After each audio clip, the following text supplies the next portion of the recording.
بسم الله الرحمن الرحيم.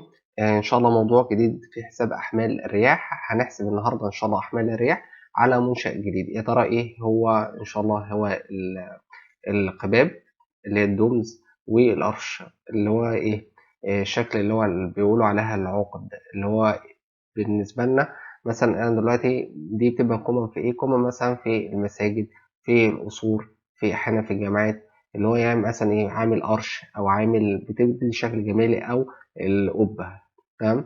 تعالى كده إن شاء الله النهاردة نشوف حساب إزاي نحسب أحمال الرياح على الحاجات ديت. تمام.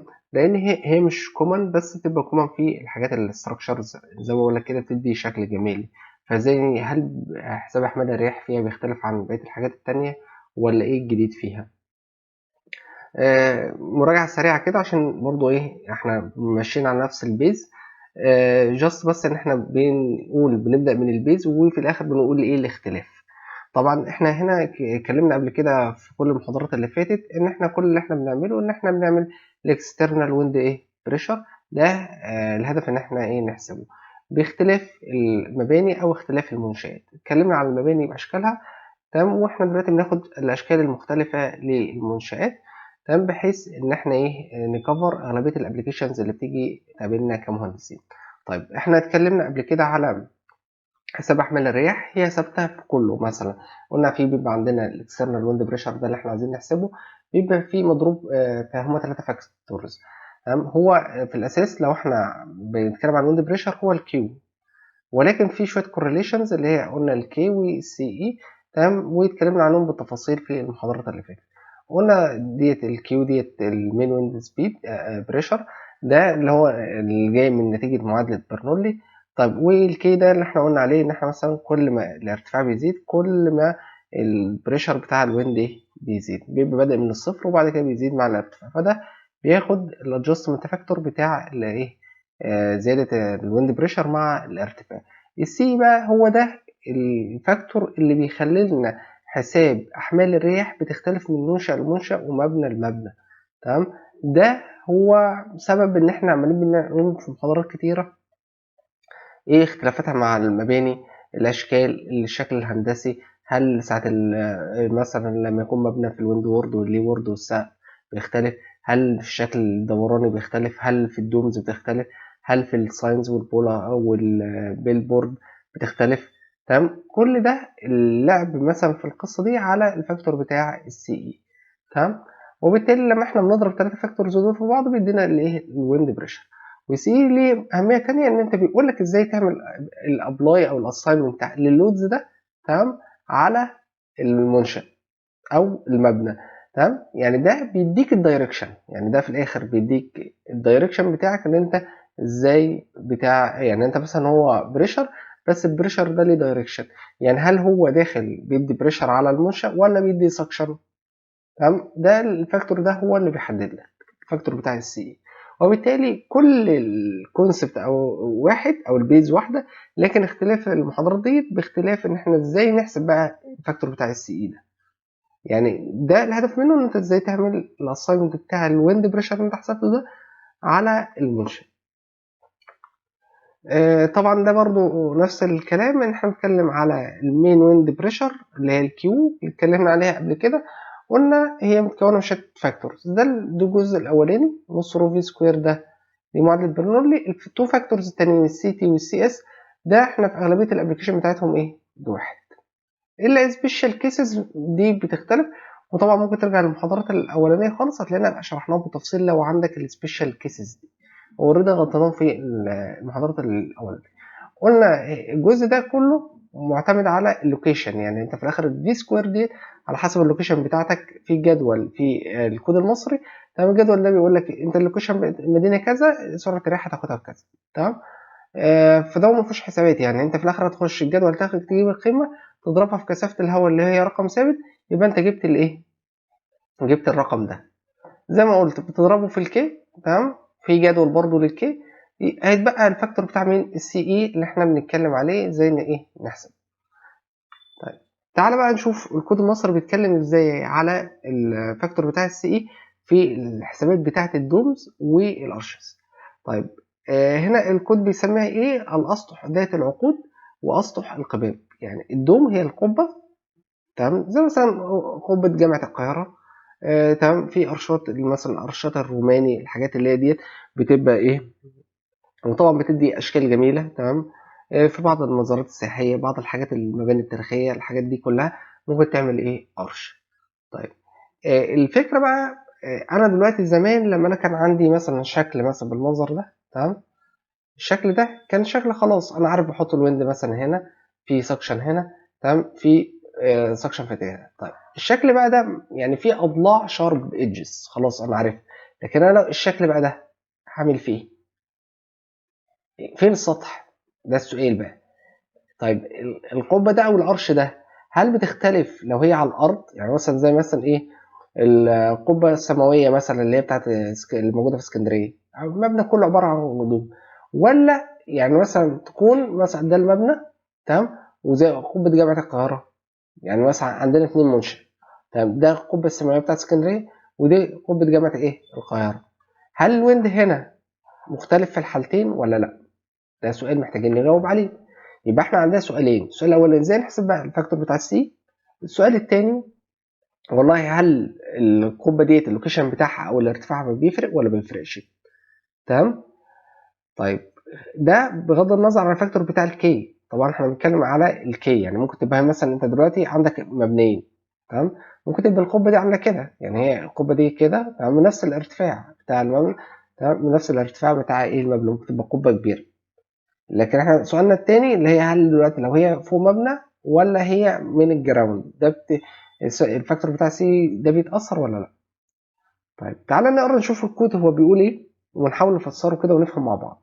طيب قال لك حاجه، قال لك عنده في اتنين بندين، بند الاولاني اللي هو 767 وبند التاني 768. اول حاجه ده عملوا ليه، عملوا للقرش، يعني عملوا للقرش، تمام. التاني عملوا ايه للدوم. طيب قال لك هنا والله يتم حساب قيمة معامل ضغط الرياح الخارجي اللي هو السي اي على الأسطح ذات العقود من جدول 7-8 وشكل 7-9 ألف. طيب فين 7-9 ألف؟ هو ده، تمام. طيب الجدول 7-8، تمام، اللي هو إيه الجدول ده، تمام، ده بيحسب فيه إيه الويند اكسترنال إيه بريشر اللي هو الفاكتور بتاع السي، هتلاقي ده موجود لإيه للعقود. نفس الكلام برضو في الدومز، هو بيقول لك برضو هو نفس الجدول، يعني في الجدول ده في الاخر ايه بيتعمل في الحالتين، تمام. وبالتالي احنا هنا عندنا جدول واحد اللي هو جدول 7-8 ده، تمام، بناخد منه قيم الفاكتور بتاع السي اي، كويس، لايه للجزء بتاع الارش والجزء بتاع الايه الدومز، تمام. طيب فهو جدول واحد، تمام، بس احنا عندنا شكلين. طيب خلينا كده ايه نبص على الجدول الاول وبعد كده نشوف الدنيا هتمشي ازاي. طيب الجدول بيديك ايه، بيديك هنا على اول كولوم بيقول لك ايه، بيقول لك انا عندي تو كيسز، الكيس الاولانيه السطح فوق المبنى زي ما قلت لك مثلا القبه اللي فوق جامعه القاهره، مبنى جامعه القاهره، او السطح على الارض زي مثلا ايه الدوم بتاعت القبه السماويه بتاعت ايه مكتبه اسكندريه. فدول تو كيسز اللي احنا كنا بنتكلم ايه عليهم، الكيس ديت والكيس دي. فبالتالي الكيس اللي فوق المبنى هنسميها مثلا كيس 1، تمام، الكيس التانية اللي هي على الأرض، تمام، اللي هي كيس إيه 2. طيب طب فوق المبنى، تمام، قال لك في حاجة تانية، أنا ما بعملش بس ده بس، لا ده في عندي فاكتور تاني مهم كمان. إيه هو الفاكتور؟ قال لك حاجة اسمها نسبة الارتفاع للبحر. يعني إيه الارتفاع للبحر؟ يعني الارتفاع اللي هو مقصود بيه ارتفاع ده اللي هو مثلا إيه ارتفاع القبة ديت أو القرش ده قد إيه، ده اللي هو الاتش مثلا، تمام. طب البحر اللي هو الاسبان، فنسبة اتش على ال، يعني احنا دلوقتي النسبة دي كام؟ اتش على ال. طيب بيقول لك ايه؟ بيقول لك من بوينت 1 لغاية بوينت ايه 6. طيب قال لك بعد ما مثلا بتجيب بتحسب في الاخر انت بتحدد الكيس بتاعتك كيس 1 ولا كيس 2. طيب الحاجة التانية بتحسب قيمة الاتش على ال بكام. بعد كده بقى بيقسم الحاجة ديت مثلا كذا ربع، بيقسم الدايرة ديت او القرش ده كذا ربع، وبيقول لك انت واقع في منطقة ألف ولا ب ولا ج، يعني اي بي سي. تعالى كده نفهم شوية أكتر. طيب خلينا قبل ما نبص على القيم، أنا دلوقتي عندي الجزء ده هو تمام، القرش ده لو النسبة بتاعت الارتفاع قليلة جدا، تمام. ولو ان انا عندي الكيس التانية نسبة الارتفاع كبيرة جدا. طيب الارتفاع الجزء ده مش بيفكرك مثلا بأقرب للروف اللي كان بيبقى عليه سكشن، تمام. طيب والجزء ده لا، في جزء كده هيبان عندك ان هو ايه، في اقرب للشكل اللي هو كان المبنى اللي احنا كده، تمام. فاقرب للشكل بتاع المبنى العادي اللي هو ايه، كان فيه شارب ايدج. وبالتالي هنا من غير ما ابص على القيم، تمام، لو انا عندي النسبه دي قليله، اتش على ال نسبه قليله جدا، تمام، يبقى ده انا متخيل ان هيكون الفاكتور بتاع السي بتاعتي بالنيجاتيف. طب لو انا عندي الشكل ده، لا، في جزء هيبقى بالبوزيتيف وجزء هيبقى بالايه، بالنيجاتيف. ليه؟ لان اقرب لشكل الايه، المبنى، بس هو طلع فيه شويه كيرفات كده، تمام. طيب تعالى كده نبص تاني ونشوف. طيب لو انا عندي مثلا ده، هتيجي تلاقي مثلا نسبه الاتش على ال، هي لو هي صغيره هتبص تلاقي بالنيجاتيف، تمام. خاصه الجزء الايه الاولاني اهوت ده بالنيجاتيف، وبعد كده كله ايه بالنيجاتيف، تمام. يبقى احنا القيم كلها عندك A و B و C. طيب ايه بقى A و B و C او أ و ب و ج؟ هو جه قسم قال لك ايه، انا عندي لو عندي قرش هقسمه بالشكل ده. طيب الشكل الاولاني ده ربع الاولاني، وده الجزء اللي في النص، وجزء ايه ربع كده. فبالتالي هو قسم الدايره ثلاث حتت، ربع امامي وربع خلفي والجزء بتاع النص اللي هو المنتصف. فنص الدايره في المنتصف وفي ربع امامي وربع خلفي. طيب قال لك ايه بقى، قال لك في الربع الامامي ده هتكون الفاكتور بكام، بنيجاتيف 0.9، بس اي بتاعتك ايه، بنيجاتيف 0.9. نيجاتيف ده معناه ايه، ان هو ايه، على سكشن. طيب قال لك النص نيجاتيف 0.8، هتبقى سكشن برضه نيجاتيف 0.8. طيب الجزء الاخراني الخلفي هتبقى كام، نيجاتيف 0.5. كويس. طيب ده كده بالنسبه لايه، بالنسبه للقرش. طيب تعالى كده ناخد برضو تدريجيا نسبه الاتش على ال عماله ايه، بتزيد، تمام، لتحت كده، تمام، عماله ايه، بتزيد. طيب الفاكتور التاني اللي بعده 0.2، لما نسبه الاتش على ال 0.2 هتلاقي ايه، خلاص بقت بتروح من نيجاتيف 0.9 لغايه كام، زيرو.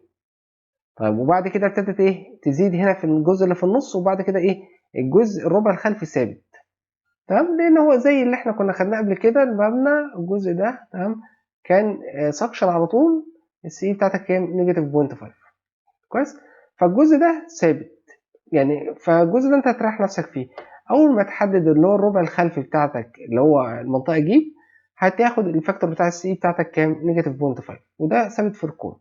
طب ايه اللي بيختلف، اللي بيختلف الجزء الامامي والجزء اللي في النص. طيب تعالى كده ايه، نكمل. بعد شويه لو هي بقت بوينت 3، تمام، هتلاقي ايه، بقت نيجاتيف بوينت 3 و بوينت 15. لو انت فاكر ساعه ما احنا كنا بنتكلم على زمان، لو عندك مبنى وعندك الجزء ده مايل، تمام، كنت بقول لك احيانا في مره ممكن يبقى عندك بوزيتيف، ومره عندك ايه، نيجاتيف، عندك تو كيسز. فانت تخيل ان انت عندك شكل الدوم عامل بالمنظر ده، تمام. فبالتالي هي بتقرب ايه من السطح المايل اللي كان عنده تو كيسز. زي ما قلت لك ان هي ممكن مره تقلب ومره تقلب بوزيتيف ومره ايه، نيجاتيف، على حسب الميل. فبالتالي نفس الفكره، تمام. الجزء اللي في النص عشان تسهل على نفسك كله سكشن، تمام، في كل الكيسز. يبقى انا دلوقتي الجزء الخلفي، تمام، اللي هو اللي وورد اللي احنا بنسميه اللي وورد، هو نيجاتيف بوينت 5 على طول. طيب الجزء اللي في النص هو سكشن على طول برضه، تمام. يبقى لنا الجزء الايه، الامامي، جزء احيانا بيبقى بالنيجاتيف، تمام، لو الاتش على ال ده رقم صغير. لو اتش على ال كبير خلاص هتبقى ايه، بوزيتيف، هتبقى ضغط، تمام. معناه ان هي تبقى ايه، اقرب لشكل الايه، المبنى بالمنظر ده. فهتبقى كام، بعد كده هتبقى بوينت 4، بوينت 675، وبعد كده بوينت 9 ايه، 5. اوكي. فبالتالي ده في الكيس بتاعت الكيس لو السطح فوق الايه، المبنى. هل بقى بتختلف لو هي السطح ده على الارض؟ اه تختلف بقى ايه، هتلاقي مثلا هي ما فيهاش كل الفاكتورز دي، تمام. هتلاقي فيها ايه، هتلاقي فيها جزء، هتلاقي كلها بريشر، ما فيهاش سكشن، ما فيهاش الكيسز دي اللي هو التو كيسز دول. تمام. الكيس الاولانيه هي نيجاتيف صريحه. التو كيسز التانيين لا، يعني هي فيها نيجاتيف، وبعد كده ممكن فيها كيس منهم بتيجي بتقلب بين النيجاتيف والبوزيتيف. تمام. في الجزء بتاع الارض تمام كله بوزيتيف. طب ده ليه؟ لان انت في الاخر انت على الارض حتى لو هي مع الارتفاع الصغير ده تمام، هي الويند جاي كده، فهتبقى صعبه ان هو يعمل سكشن. تمام. يعني انت الويند جاي كده. تمام. فبالتالي ان هو في جزء هيبقى سكشن هنا، بس الحته دي لا، هي في الاخر لو هي على الارض الحته دي ايه، ايه لازم هتاخد بوزيتيف بريشر. طب ليه في الارتفاع ده؟ لان المبنى في الغالب هتبقى ايه، حاجه بالمنظر ده وهي قبه بالمنظر ده، فانت هتلاقي فيه فورتكس هتطلع، فالفورتكس دي ممكن تعمل ايه، سكشن كده. فهي خلاص مش زي اللي على الارض. اللي على الارض خلاص هي الويند ماشيه كده. تمام. فلازم هتخبط فيها، فالجزء ده حتى لو حته صغيره هتديك برضو ايه، حتى لو انت بصيت عليها هتلاقيها قيم صغيره مش قيم كبيره. تمام. يعني لو انت شايف انت مثلا لغايه الايه البوينت 2 بوينت 3. تمام. يعني يبدا بوينت 15 وبعد كده بوينت 3. تمام. هتلاقي قيم ايه، صغيره. تمام. لغايه ما توصل عند الحته البوينت 6 نفس الكلام، هتبقى بوينت 95 وبوينت 9. تمام. طيب. طب سؤال بقى، والله طب احنا لو النسبه دي زادت، هو ليه اشمعنى عند بوينت 6؟ فيما بعد خلاص هتبقى الرقم ده ثابت، مش هتزيد اكتر من كده. ايه خلاص هي بوينت 95 او بوينت 9. بعد القيم دي هتلاقي خلاص هي ارقام ثابته، ومش محتاج ان هو يكرر بقيه الارقام. فهي من البوينت 1 للبوينت 6 هي ديت الفاريبل. بعد البوينت 6 خلاص هتاخد ايه، هتثبت الارقام دي. نفس الكلام هي لو على الكيس 2 اللي هي الدوم على الارض او الارش ده على الارض، فهتبقى ايه، خلاص هي ثابته بوينت 9. وبالنسبه للجزء اللي في النص هتبقى ايه، نيجاتيف 1.3. والجزء بتاع اليورد ده اللي هي منطقه ج او منطقه سي دي نيجاتيف ايه بوينت ايه. طيب تعالى كده نقرا بقى.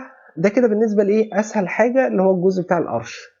تاني الجزء بتاع القرش ده احنا قلنا عندك فيه بيتقسم 3 مناطق. المنطقه الاولانيه ربع امامي، ومنطقه تانية ربع خلفي، والجزء التاني نص دايره اللي هي المنطقه اللي في النص.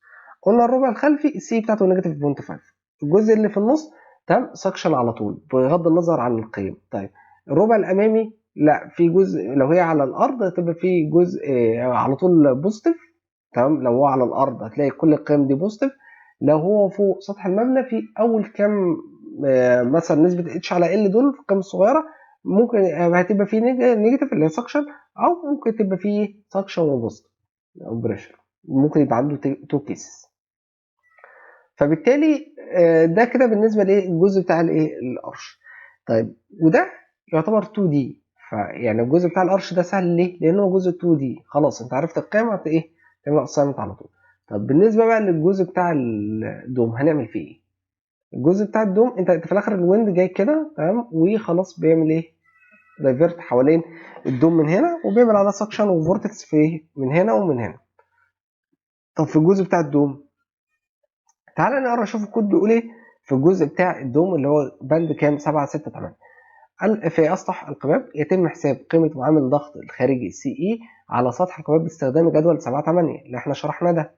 طيب الشكل بقى بتاعه 7 9 ب اللي هو الشكل ده. تمام. طيب قال لك ايه بقى، قال لك هيقسم الدايره، هيقسم الدوم ديت، هيقسمها جزئين، نص علوي ونص سفلي. فبالتالي في تقسيمه الاولانيه الجزء اللي فوق ده. تمام. هيقسمها نص علوي النص ده. تمام. وجزء النص السفلي.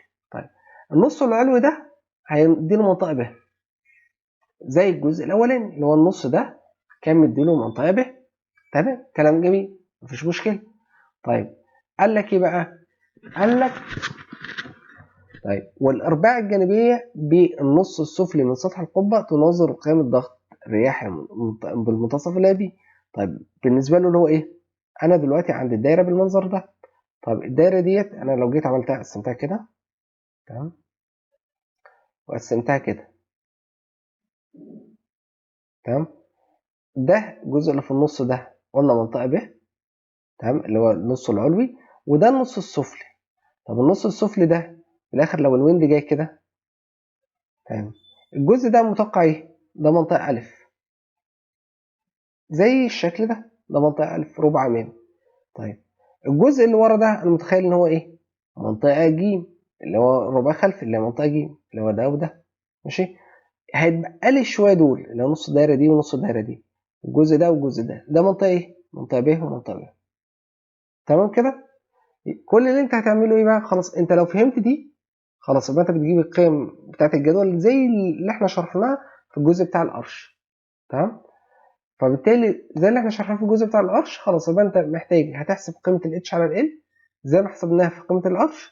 تمام، وهتخش تجيب القيم بتاع السي، وانت عرفت انهي منطقه هتعمل اساينمنت عليها للفاكتور بتاع السي، سواء منطقه الف او ب او ج. تمام، تعالى كده نبص برضو ايه بصه تانية. تمام، على ده كده. تمام، ده اللي احنا كنا بنقوله. تمام، بشرح سريع. تمام، احنا قلنا احنا دلوقتي عندنا منطقة ألف ومنطقة ب ومنطقة ج. تمام، خلاص يبقى احنا منطقة ألف ومنطقة ب ومنطقة ج، وساعتها قسمنا الدايرة بالمنظر ايه. تمام، بالنسبة بقى للجزء بتاع الدوم بتاعنا، هنبقى عندنا الدايرة اللي احنا قسمناها هتبقى بالمنظر ده. طيب الدايرة بقى بالمنظر ده، يبقى احنا بنقول ايه؟ منطقة احنا دلوقتي عندنا الويند جاي في الدايركشن ده، يعني انا عندي الويند جاي في الدايركشن ده. قلنا ده نص علوي وده نص سفلي، اللي هو ايه؟ اللي هو باللون اللي هو البلو ده، وده بالنسبه للون الجرين ده نص ايه؟ علوي. طيب خلاص، النص العلوي كله منطقه منطقه ايه؟ بي. طيب الجزء اللي هو الربع اللي هو بقى ده، اللي هي الحته دي كده، اللي هو ده منطقه ايه؟ الف. المقابل ليها ورا، تمام، الجزء ده منطقة ايه؟ سي. ماشي؟ هيتبقى لنا ايه؟ الجزء بتاع السايد، يعني ده كأنه الويند وورد، وده اللي وورد، وده السايدز. ماشي؟ وده السايد. تمام؟ هتبقى منطقة ايه؟ بي ومنطقة بي. تمام؟ ده الشكل ده لو انت خلاص انت فهمته، خلاص انت كل اللي انت عليك ان انت هتخش الجدول ده. يبقى احنا لو احنا بنرتبها كستبس هنعمل ايه؟ هنشوف الاول احنا كيس 1 ولا كيس 2، اللي احنا ده اون بيلدينج elevated on building ولا on ground. طيب بعد كده ده ستيب 1. ستيب 2 هنعمل ايه؟ هنحسب قيمة ال H على ال L. طيب ستيب 3، تمام، هنقسم المناطق divide A و B و C. تمام، خلاص بعد كده هنعمل ايه؟ هنعمل select بقى ستيب 4. ماشي، determine values for A و B و C from table.